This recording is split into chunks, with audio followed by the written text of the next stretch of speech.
I don't know about you, but it saddens me every time I get into a cage bare-knuckle fight and the opponent does not know how to throw a punch properly and inevitably gets knocked out unconscious as a result of my fists of fury. Today, you will learn how to punch, so that if you ever compete in a fight or just fancy punching someone, then you'll know how to do it properly for maximum impact. Let me first warm up to prevent myself from getting injured. Watch and copy along as I show you how to warm up your wrist properly.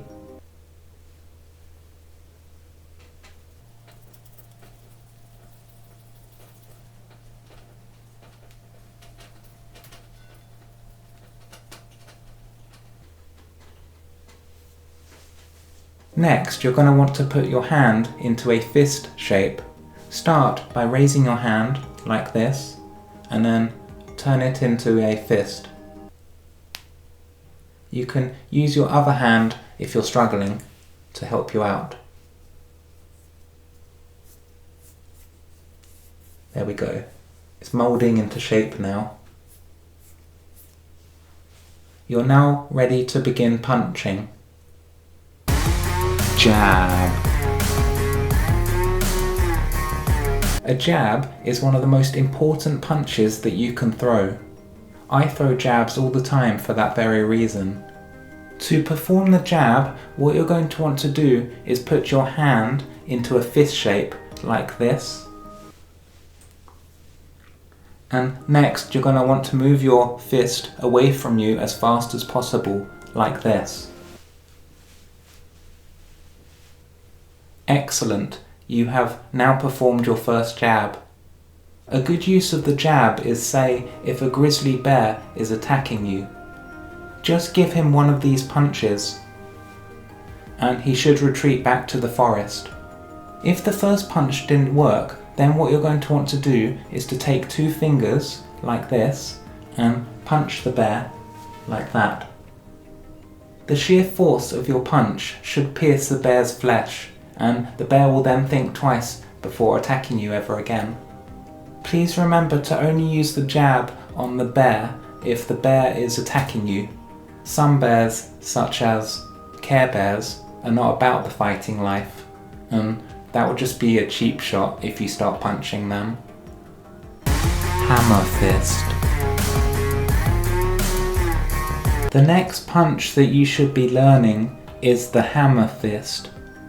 This punch is slightly different to the jab because you'll be punching downwards. To perform the hammer fist, what you're going to want to do is to put your hand into a fist and then just start punching downwards like this.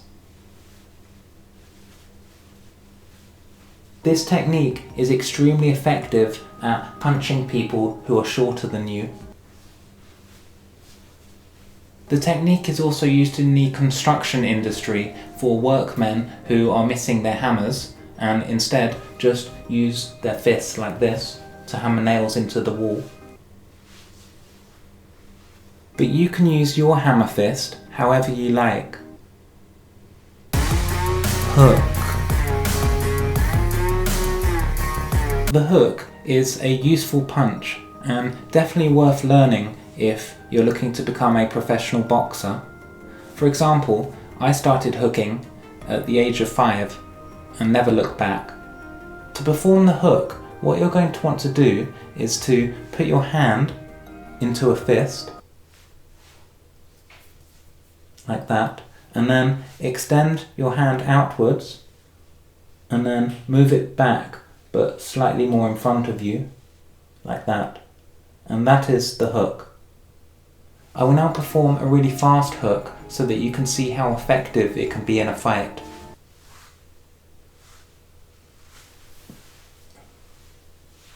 I like to use this move whenever I get attacked by great white sharks. Sharks think that they have the upper hand just because they're really big and they have giant razor-like teeth that can crush through bone. But just give them one of these and that will send them flying backwards in the ocean. Uppercut.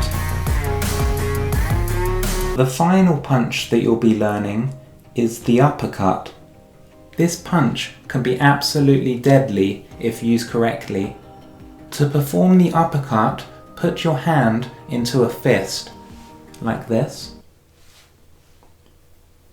and then thrust your arm upwards as quick as possible, like this. Not only is this punch really useful at fighting other people, but it's also great at defending yourself against bald eagles that will often swoop down from the skies and try to grab you up in the air so that they can feed you to their young. To highlight just how effective the uppercut is, I have never been attacked by a bald eagle before. That just says it all, really. And that completes the tutorial on how to punch. Please remember to use these punches responsibly and only punch if you have to, or you feel like punching something or someone. I'm going to go now and get ready for my next big fight, so I'm going to continue practicing my techniques. See you later. Take that and that. Oh, that's a good one. Excuse me, sir. Would you like to fight me? No, thank you.